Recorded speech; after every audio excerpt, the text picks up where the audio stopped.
The thing that made the biggest difference for me, and this took years, is when I finally started leaning into that discomfort. Instead of trying to avoid it, which I did very well for a long time, instead of trying to like talk my way out of it or change my self-talk and convince myself that it was okay, it's not a personal thing, like none of that worked for me personally. It was only until I actually allowed myself to feel it and to like feel the fear and do it anyway kind of thing, but more of like, from meditation and yoga and mindfulness. And from that end, that's a lot of work had to go into it first. But years ago, when I needed to kickstart my copywriting business again, I made like 2,000 cold calls and emails and all these things. That was crazy. Like there was no way I would have been able to do that. And it was uncomfortable, but it was through that discomfort that I realized that it's like any other kind of exposure therapy, right? If you're afraid of something and you incrementally increase your exposure to it and you get more present with whatever those sensations are that you're trying to avoid, because most people don't want to be uncomfortable, that's like a superpower, because you can actually then choose to do things, even if it sucks if somebody says no, or somebody hangs up on you, or the CEO gives you a hard time about your recommendations. So it's not like one simple answer to like, oh, just think this. It's more of like a practice. In this episode, I'm interviewing Marcus. He is a marketing coach and a copywriter. He also has a podcast called Work Self Life. In this episode, he's going to explain to us how he got into copywriting, how he transitioned into more of a coaching role, helping companies get clear on their messaging, which is so critical, such a foundational step to do before you start any copywriting. But what I loved most about this episode was that we talk a lot about mindset. Marcus definitely leans on his coaching experience and expertise to bring us some awesome wisdom. So I know you're going to love this conversation. Make sure you're subscribed if you're listening on the Paid Copywriter podcast. I'm bringing you valuable interviews and tips and content marketing and copywriting information weekly. So let's get right into it. My name is Marcus Schaller. I have been freelancing now for a little bit over 20 years. Currently, I work as a marketing coach and copywriter, and focusing primarily on helping founders create very clear and, more importantly, customer-focused messaging for their businesses. And in addition to that, I also host the Work Self Life podcast, which I created to help entrepreneurs build a business that really expresses their unique talents, interests, and purpose. Amazing. Tell me how you got into copywriting. So way back in the day, I did not have a marketing background initially. So when I was in my early 20s, I started a fitness company, like a personal training company, pretty straight, it's just basically me, right? So no marketing or selling background at that point, and realized very quickly that I wasn't going to be able to make it very far unless I figured out how to market my services. So I, just immersed myself in everything I could about marketing and sales, and very quickly discovered that I was actually more interested in those things than I was in personal fitness, right? So that I, pivoted out of that pretty quickly, because I found myself, standing next to people in a gym counting reps was rather boring. So what I did is I actually started teaching ups on marketing. There wasn't really personal branding back then. It wasn't really a thing, but in general, just kind of messaging and branding back in New York City, where I'm from. And that kind of snowballed from there. I had a book that I originally had self-published that got picked up by McGraw-Hill and published in 2006, which was cool. And then, like many of these types of creative careers, it kind of evolved on its own, where I started working with kind of moving away from the coaching side of things to doing more kind of straight copywriting for larger companies, right? So initially I did a lot of stuff for like trade organizations, creating not only messaging, like customer facing messaging for like landing pages and websites and things like that, but also like as content marketing became more of a thing, starting to do a lot of those types of projects. And then a few years ago, like a lot of people, I decided to focus on SaaS and technology companies to focus on as far as clients. And I've been doing that now for a few years. Now I'm kind of going back to my roots of coaching and moving away from the actual copywriting project-based work that I've been doing for a long time, and really going back to my roots of working directly with entrepreneurs and founders and business owners to help them really develop what their messaging should be based on, things like, their authentic strengths as a business, things like that. And what was responsible for the segue into that? Because you were doing copywriting, and I'm sure you identified something that was missing or lacking that pushed you more toward the branding and the messaging. Yeah, I think I really, really missed working directly with, we'll call it the end user, but with the client, right? It's just like that was a big part of it. I really enjoyed doing my workshops. I really enjoyed this one-on-one coaching relationship that I would have with people because I looked at it as a primarily a problem-solving relationship, right? It's not just here's what you should do or here's the 5 steps or whatever. That wasn't really my approach with it, is I really wanted to not only deeply understand what it is they were trying to accomplish and what they cared about, but then also help them have their own epiphanies and their own aha moments of clarity, right? Because when you're so close to something, it's very hard to see your options. And especially if you're not a professional marketer, or you're not necessarily thinking in those terms, it can get very, very confusing, right? So after many years of doing, what we kind of consider just your bread and butter kind of copywriting projects for clients and agencies, I just got to a point where I realized that that wasn't really what I was enjoying anymore. And another part of it too is the thing that I really enjoyed about marketing at the beginning was how to take a service or a product, a solution to a problem, and be able to communicate to the right types of customers very clearly and in a very targeted way.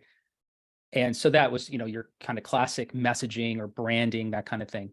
With content marketing, when I started, 20 plus years ago, content marketing, there was no such word for that. It was like, I think Seth Godin kind of coined originally like permission marketing, right? So it's just like this brand new thing. And as that really took off and as demand for content creation just took off by especially companies, it seemed like most of my projects were about that. And what was weird about it is I realized I kind of woke up one day and realized it's like I'm writing long form articles and white papers and ebooks about topics that I'm like not necessarily very interested in writing about, right?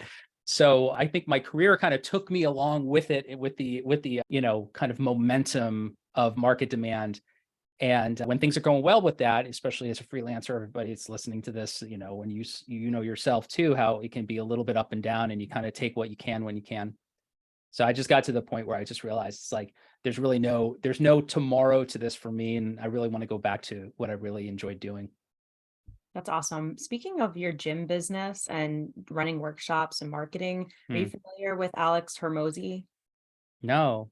You should check him out. He's someone who he built a gym and then got into the marketing side of things and then Mm, got obsessed with it. And he's like one of like the younger like millionaires out there, and he's super successful. But it reminded me of what you were saying in terms of like marketing a business and then finding out it's marketing that you were interested in.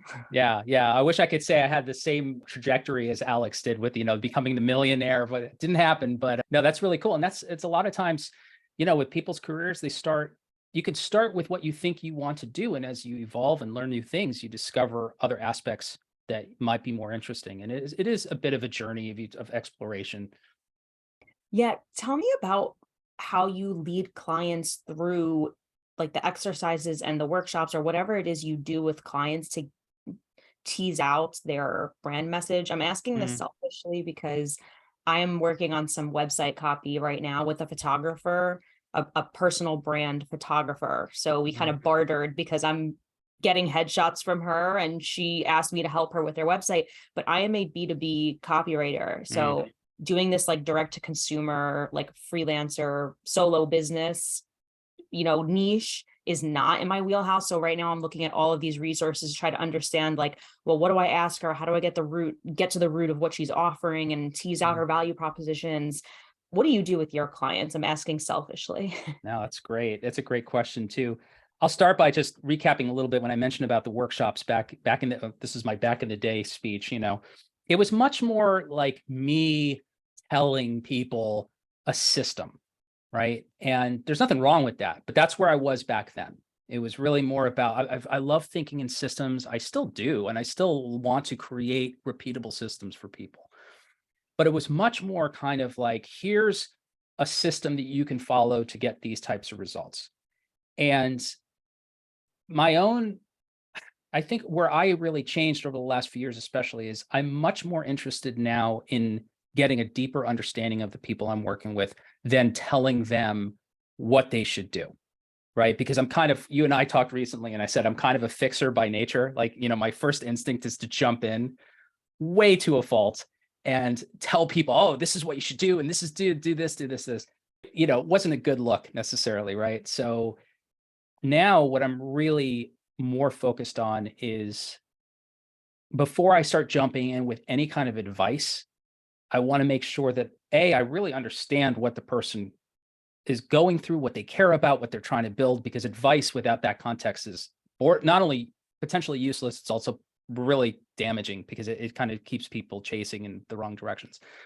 But I often find that people are able to also have when they're guided by somebody who has a little bit of experience with this and knows what kind of questions to ask and just can even just be present with them and listen, which is not as common a thing today as we would like.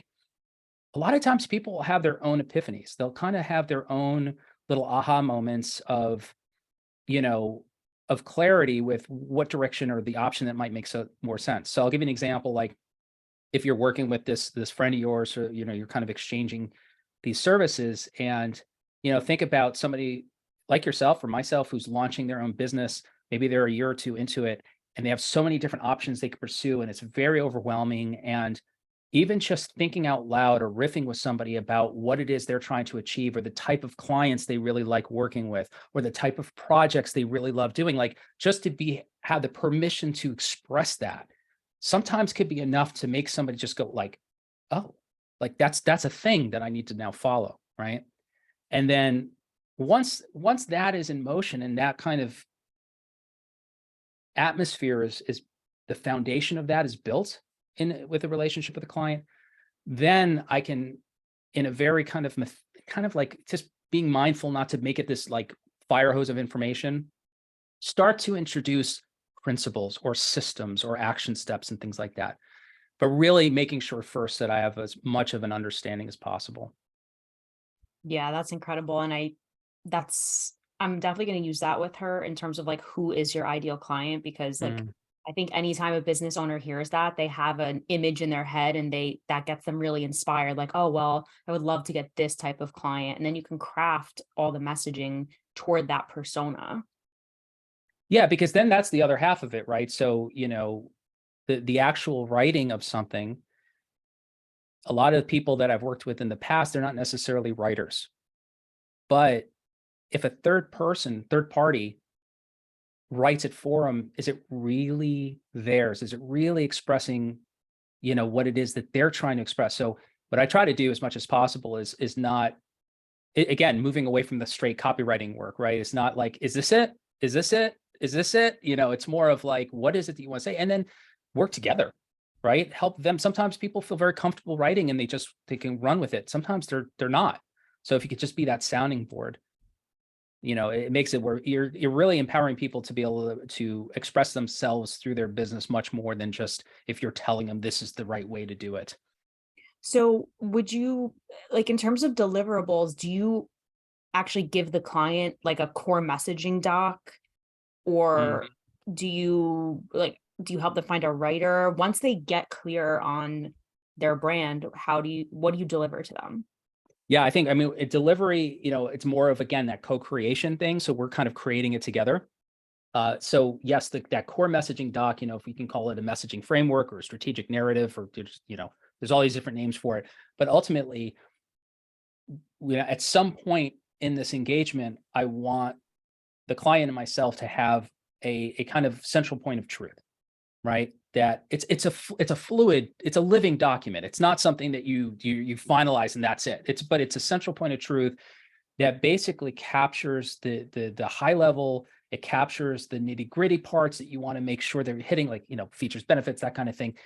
Mostly so that you're focusing on the elements that are like these core strategic elements first before you start going worried about like what the headline should be and is it snazzy and all that stuff. And then from there, the other reason that's really important is again, it's a living document, so it can be updated as needed, but it's done for the right reasons. It's not just like, oh, I want to do something, that's more fun, like, okay, like that's great, but like why? Right. So it has all that information and gives you a guidance on why you're making different decisions. But also, as you've seen, I'm sure, a million times, content becomes kind of like the telephone game where, you start with, let's say, for instance, a landing page for a product, right? And there's not necessarily a very strong strategic foundation for it. You write it and it's like, oh, let's include these, features and benefits or whatever it is. And then, somebody else takes it, or maybe you go back and you write a white paper based on that. But every time you do another project based on that, there's always this like, it's like a copy of a copy of a copy of a copy, instead of actually going back to a central document or central foundational strategy to say, oh, okay, now we're working from this instead of just the last iteration of whatever project we happen to do. And that's why you see a lot of times, especially, I've seen with like corporate content or just messaging in general, it's kind of like you see all this disparities between like what they'll talk about on the product landing page and what they talk about in the white paper and what they talk about on the webinar. It's like, it's kind of all over the place. Yeah, the message keeps getting watered down with every iteration, and especially if there's a large marketing department with so many different functions and freelancers and people helping with the content, it can get really watered down. What would you say to freelance writers who they're burnt out from doing it's a grind. They're pumping out a Mm. lot of content and they want to get more involved in the strategy side of things. I think it's very intimidating for a writer to step up and say, hey, I want to flesh out your brand and help you get clear on this. What advice would you give? Yeah, I mean, I'd start out by saying that with all the chatter these days about AI taking, pretty significant leaps, even though things like ChatGPT are really far away from ready for prime time.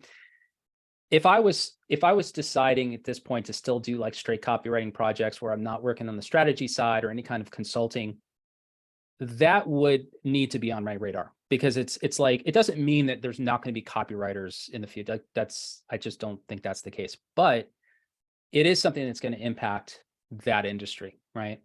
Because there's going to be clients that will opt for that, good or bad, right? So whatever we consider high quality content is debatable, but of course there's going to be companies and agencies that start using that. They're already starting to use it, right?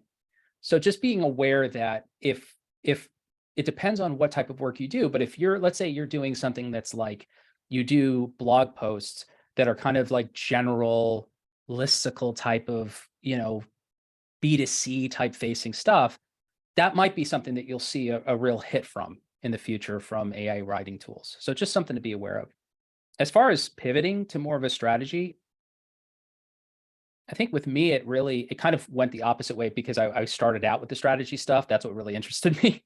But if you haven't done that, and actually I was talking to Brooklyn Nash recently about this. He was on my podcast, and so I'll credit him for this, because I think this really was a great way of framing it.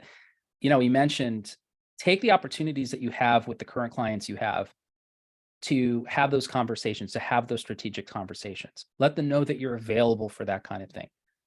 Offer them ideas for content and topics and things that they might be interested in. And as you start to have more of those conversations, you can start to actually be more intentional about including them in your own value proposition, in your own kind of set of deliverables of what you can do.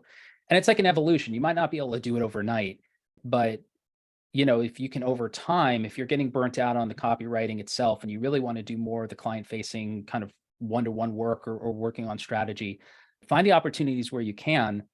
And then as that starts to evolve, start to be more selective with the clients you take. Because if you take a client, let's say that's just a straight agency and they just want you cranking out content, you might not get the opportunity to do that kind of work. So it might be where you start to kind of, as you look for new clients, you start to be a little bit more picky about which ones you take, the ones that give you the opportunity to have those conversations. Yeah, I find that the newer companies, startups, and like earlier stage companies tend to be ripe for that type of work. Mm, mm, What I've found is I'll get on calls with clients. They'll, come inbound on a form on my website. mm, They'll say they need blogs. And then I talk to them and they have no content strategy. It's just, I need blogs. mm, And that's mm, usually when I have the conversation with them, like, okay, do you have a style guide? Do you have your voice and tone fleshed out? Do you have a document that tells me like your value propositions, your benefits, features? And sometimes all they have at that point is just a really poorly done website. I mean, you know the drill. When you're an early stage startup, they just put up a website and they get into action and they start closing deals, and then it's off to the races to try to scale, and they're trying to find a writer now. So that's when I would typically have that conversation, when I've had those conversations in the past, like, hey, I can create a core messaging doc for you so that you can give this to freelancers, you can give this to customer success managers, you can have everybody in your company on the same page and talking the same way, speaking about your products in the same way, but we have to set a foundation. Yeah, and it brings up a really good point. One of the things I love so much about what you do with your trainings, because it brings up the idea of selling skills and how important that is in anything in business across the board, but in particular for freelancers, because how you bring things up is going to make a big difference, right? So if somebody just says, I need some blog posts, and you're just like, okay, and you just write, there's a lost opportunity. Now, at the same time, if you depends on the person, of course, the client, if you say, well, have you thought about this and this and this, they might very well come back and say, well, yeah, but we don't need that right now. Like they're just not thinking in terms. I think where the nuance comes in too is be able to, again, it's all about asking questions, right? And what kind of questions. So one way to frame it is, ask them like, how have you figured out how to overcome this particular problem? And it's a terrible example. I'm just giving like a very generic, but it's like asking them a question, a way to get them thinking about like, how are they going to overcome this obstacle, as opposed to even just saying like, have you done this yet? Because what happens is then it gets them thinking about like, oh, there's actually a downside to not doing this, right? Because if they come up with that conclusion themselves, it might be a little bit more powerful. But the selling skills and the things that you're doing, so critical, because then you have that acumen to be able to ask those kind of questions. And it's in those kinds of questions, in my opinion, that people start to relate to you as an expert. It's not in knowing everything. Like when I was doing workshops and I'm up there and I'm like, here's the system, and okay, that's fine. But I think when I learned to ask better questions, I think people took it more seriously or really understood things on a deeper level than just me being like, I'm so awesome at this. Yeah, that's something I drive home all the time with new freelancers who are intimidated by discovery calls. I always say Mm, it's not about selling yourself.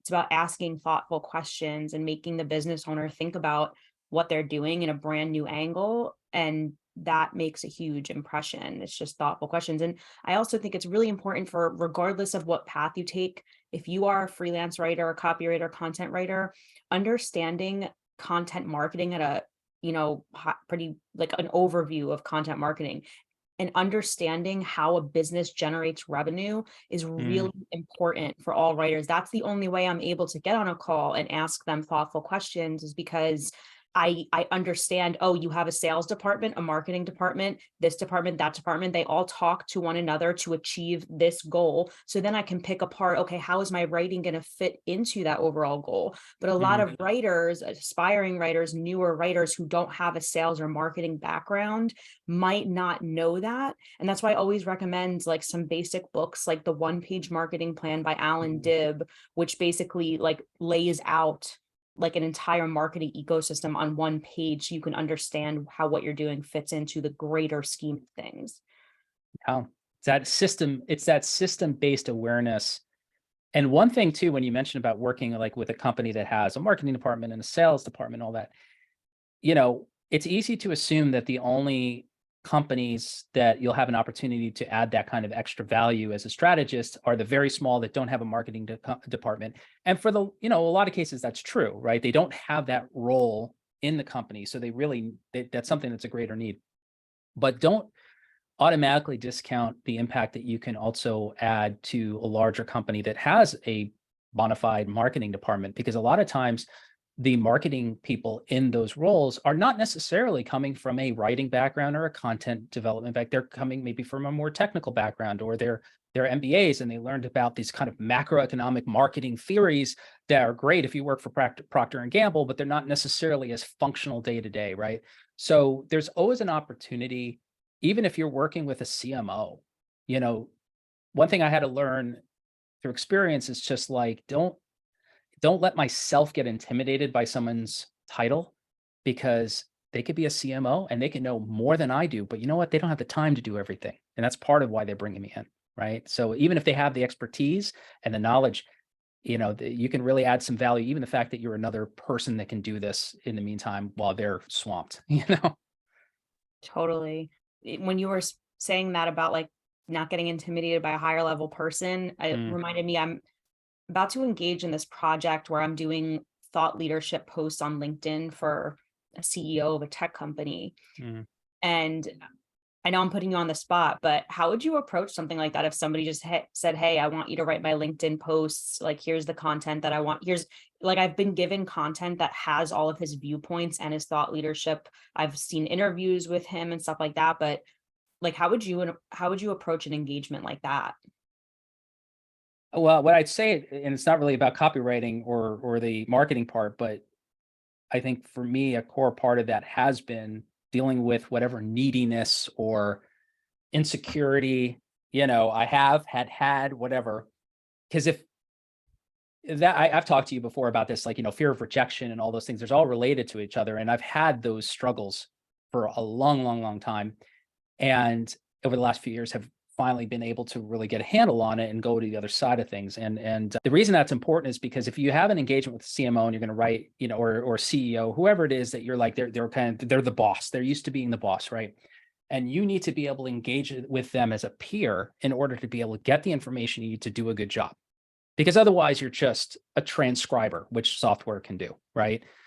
So not getting into like a thing where it's like this battle over hierarchy, but where you can be comfortable enough to approach new clients or work with a client as a peer and as a expert at what you do, somebody who's comfortable doing what you do and isn't worried about challenging them a little bit when you need to, because that's a big part of it, right?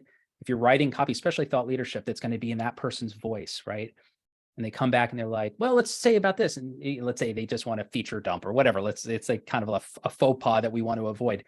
If you don't have the comfort level to be able to challenge them and give them a reason why that might not be a good idea, know how to phrase that, then it just becomes, you're just kind of an order taker, right? And those are the kinds of engagements that might, they're not necessarily, in my opinion, the most valuable, because you're not bringing to the table the solutions and the value that you could be. Yeah. I think fear of rejection is one of the hardest parts of Mm, what we do as marketers and copywriters. Can you dig a little bit deeper into that? And yeah, I'm curious your yeah.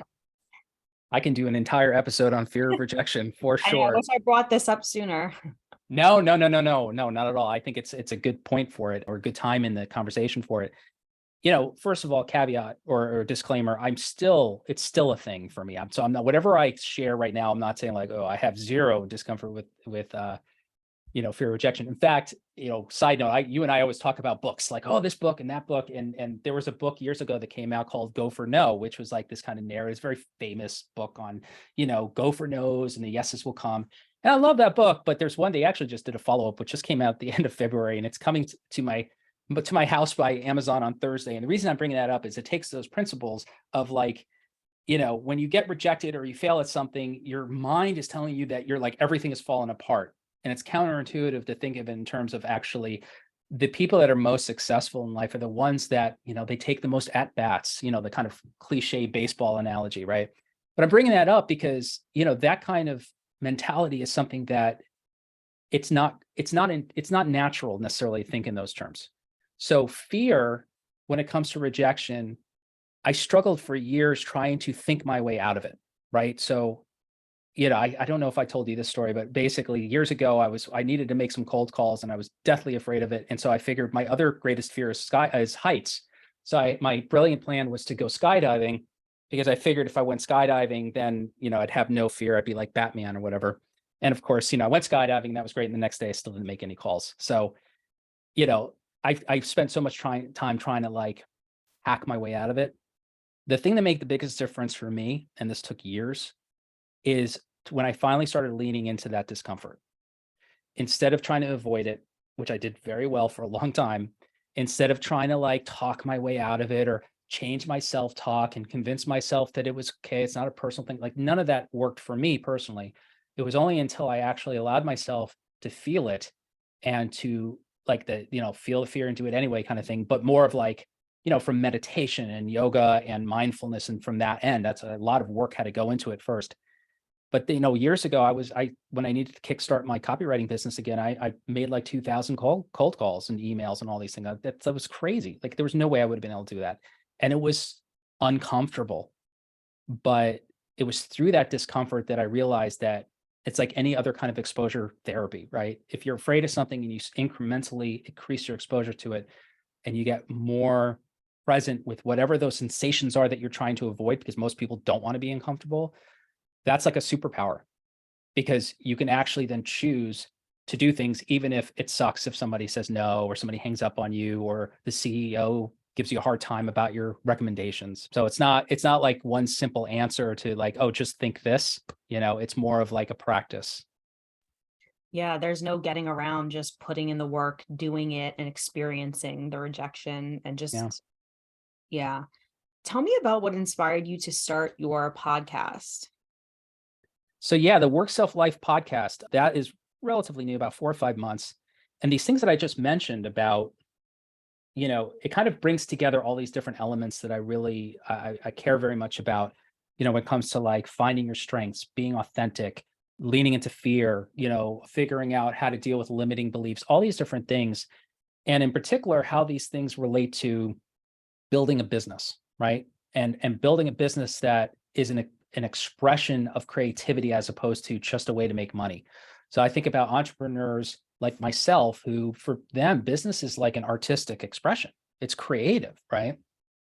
But there's so many things that stand in the way, like the limiting beliefs and the fear of rejection, all these things. So what I wanted to do was start sharing ideas and then conversations with people like yourself and other guests about different aspects of, you know, things like strengths, as things like talents, things like callings.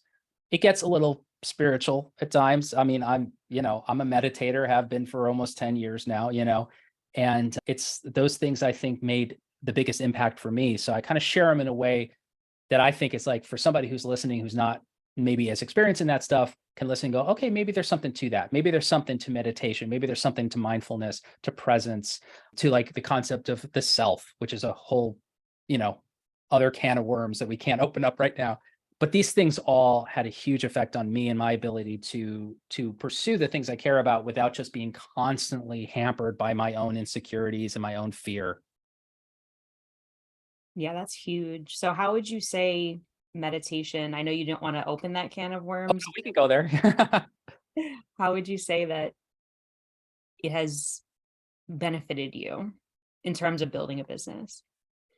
Yeah, so I mentioned the self, right? And so this is something that, if this isn't super clear in the conversation, it's simply because it's really hard to express in words. But essentially, most of us can relate to an experience where we were just aware, where we were just there and present. Maybe you're watching a movie or with your kid, whatever it is, right? But where your thoughts aren't constantly, you're not constantly in your head, and you're just experiencing something. Maybe you're working on a project and you're just completely immersed into it. And there's this no sense of I, right? The reason that mattered to me was because my sense of I, which is really a story, was a really crappy story, right? So my sense of I was, I'm going to lose, I'm going to fail. The narrative that kept going in my head for years was, this won't work. I would literally sit down all excited to work on something, or, to build something. And my mind would just go, this won't work. And I'd believe it, and then I'd quit. It was ridiculous. So there's a point with meditation where it trains you to experience just being aware, just being present, whether it's your breath, whether it's listening to sounds, whether it's guided meditation, doesn't really matter. But it's that awareness of being aware, where now all of a sudden you're not lost in your own story. Because if your story is, I'm awesome, I'm incredible, you got this, like, great, go with it. Like, that wasn't my experience for myself, right? So you realize through, after an amount of time doing this, that the words that your mind is coming, the things it's telling you is just a story. And you start to question and go like, where did I get this belief? And it's like, oh, this is something that I've just been telling myself, for years. And it's just, I think it's the foundational practice that allows you to be able to train yourself to deal with life's challenges in a very controlled atmosphere. So one analogy I use, and I'm not a sports guy, but I'll use a sports analogy again. It's like if you're a basketball player and you want to get really good at 3-point shots in a game, you're not going to wait till the game, right? You're not going to wait till you have defenders up in your face. You're going to practice in the gym. It's kind of the same thing for me. Like if I want to be able to maintain, like you mentioned this, working with like a high profile client, if you want to be able to maintain that lack of neediness and that confidence in that situation with this person that's like intimidating, whatever it is, be able to meditate and just create that presence and that stillness on a regular basis under your own terms in controlled conditions, even if you don't believe in any of the spiritual stuff and you don't care about any of that, just that practice by itself is like a huge self-mastery tool. Yeah, I love that you're saying that. And as you were speaking, I'm thinking about the beginning of my freelance writing journey because I had that same belief of like, this just won't work. And Mm, that's why, even though I had been Googling like how to become a writer, how to work from home, how to be self-employed, I stayed Googling it for years mm, because there was this invisible wall that I'd hit every time thinking this isn't possible for me. Like I can read a blog article and someone's laying out the steps, but that doesn't mean it's going to work for me. yeah. But it wasn't until I had quit my sales job and literally was unemployed and had this downtime, which at that time I was doing a lot of meditating, a lot of journaling, a lot of the breath work and all that stuff. Like I had seen a career counselor, I saw an intuitive astrologer. Like when I tell you I was going deep on the self exploration, trying to figure it out, I really was going deep. And I actually think that all that stuff was great, but just being able to actually recharge and relax and not Mm, be in a high pressured sales job and actually just be mm, was really what brought me to the clarity I needed to finally pursue writing. And I always tell that story, but I also understand that taking a hiatus and a self-enforced sabbatical from a job is not possible for most people. It really wasn't even yeah. possible for me. I just took like, the financial loss and just took a little bit of a break for a few months. But when that's just what you made me think of when you said like just getting quiet and listening and actually acknowledging the voice that's telling you this won't work for you. Yeah, because think about like, and we both had that experience, and I imagine a lot of people listening or watching this can relate to it. And maybe the words are different, but it's the same theme, right? You're not enough. You can't do this. You'll fail. Whatever it is.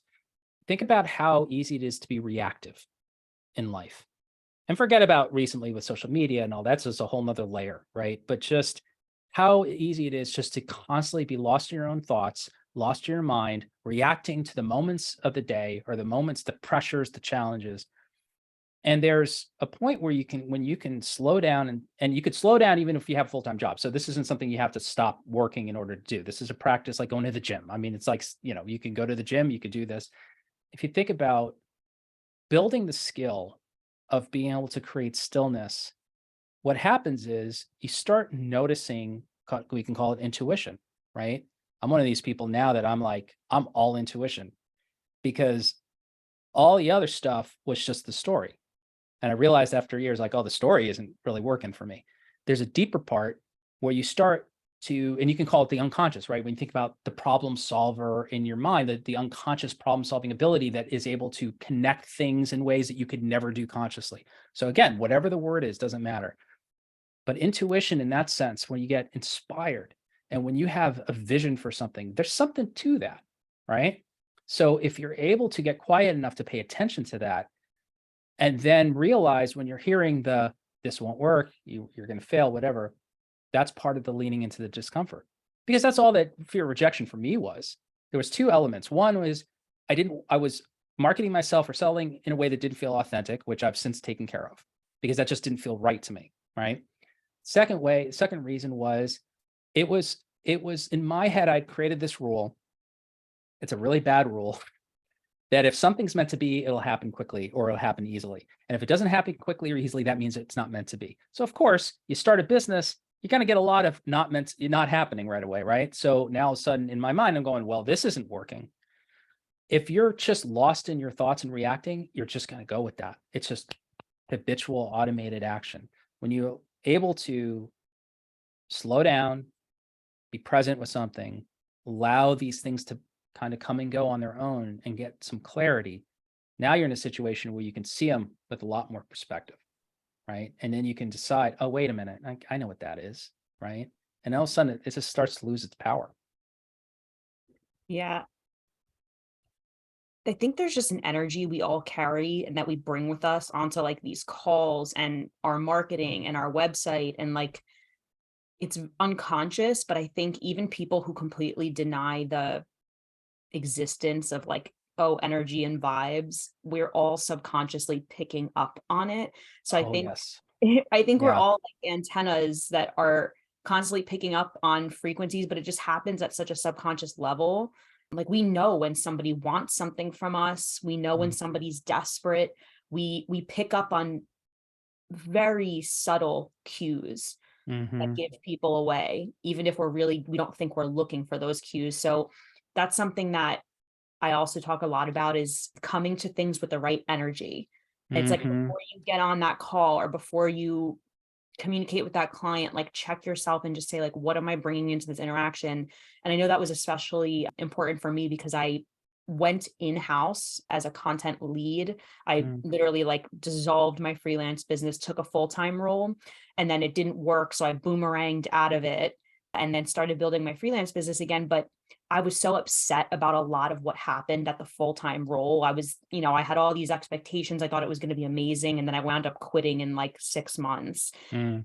And I also had my ego like bruised a bit because I don't think people in the company really liked me. And Mm. my ideas kind of like shut down a few times. So I took I had a few bruises and I said to myself, if I stay in this mode of like feeling bad for myself and feeling bitter, I'm not going to get clients. Like I was so afraid of that. Like I don't want to bring this bitterness and this baggage into a Mm. new venture, and I have to get my head right before I get on these calls. That was just so important to me. What you brought up, and first of all, I can really relate to that specific experience, but also the in general, that kind of worrying and the baggage of it.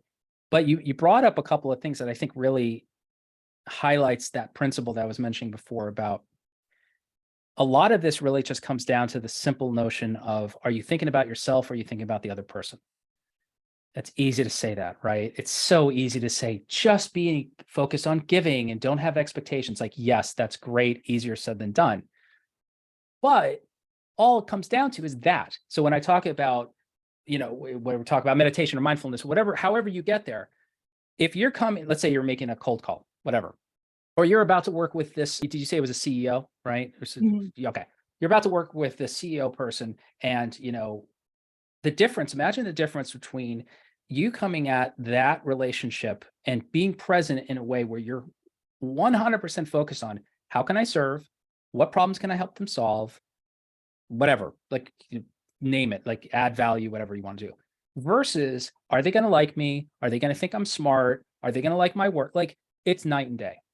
So again, how do you get there? Well, that's practice, right? Because our habitual instinct or our conditioned mind is always going to think about us. That's the nature of the ego. It's me. How does this affect me? That's what creates neediness, right?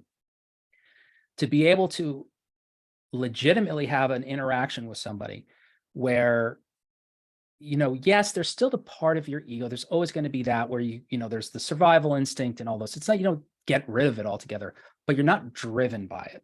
So even this conversation, right? It's like if I were to sit down and talk to you and be like, "Oh, wow, how do I make myself look really impressive? How do I show off all my knowledge, whatever?" Like, maybe that's how I'm coming off. Hopefully not, but like, I'm Yeah. not going to feel good doing it, right? I'm going to feel like, ugh, this isn't me. So, to the best of my ability, and that ability will only hopefully get better in the future as I continue in this own process for myself, is just to be like, how can I be present? How can I listen? How can I share? Like, it sounds kind of hokey to say it that way, but it really is all it comes down to. Because then if you think about even prospecting, I mentioned before that whole go for no thing. What is that all about? What if they make me feel stupid? What if they think I'm a pest? Like it's all about me. And the trick is when I mentioned before about being able to trust your intuition and trust something that's a little deeper than just your mind going crazy, is that in my experience, that intelligence, whatever that is, that unconscious, the creative intelligence, the source, whatever you want to call it, knows what's best for everything. and it includes us. So if we follow that, it doesn't leave us behind. It's not like if you serve other people, all of a sudden now you're destitute. That's actually the reverse of how it works, right? If you're serving people and you're still, you don't want to get taken advantage of, you don't serve them and not charge them, or you don't serve them and let them not pay you on time. Like, you still have to have some pragmatic attitudes toward life. But being in a mode of service, like, in my experience for years struggling financially, I realized like that was the biggest turning point for me, because like people will laugh and you say the money will follow. The money does follow. It doesn't mean just do what you feel like, but it does mean like if you're really following that deeper guidance, in a lot of cases, the money that you didn't even think was like real, like that amount, like what? Like that's when it's there. And you're like, what? How did this even happen?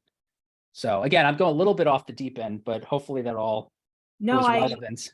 it is relevant. And I also just think from like a really pragmatic viewpoint, this game of marketing and copywriting is a long game. Building a brand is a long game.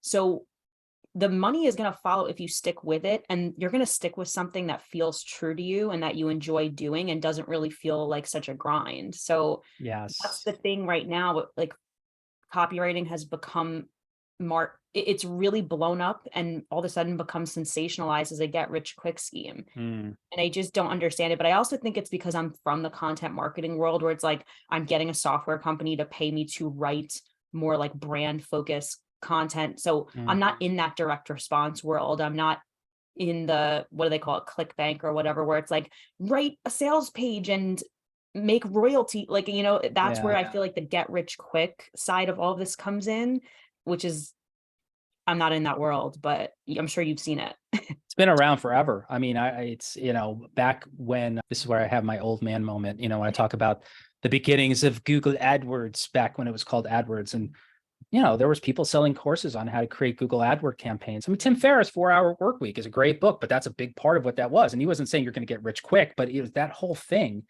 of, basically, and we're seeing this now again with ChatGPT. It's all this like how to get rich without any effort. Like, look, if you're going to start a business that people can get rich without any effort, you're going to have a lot of competition, because unless you invented it, you're going to have a lot of other people doing it.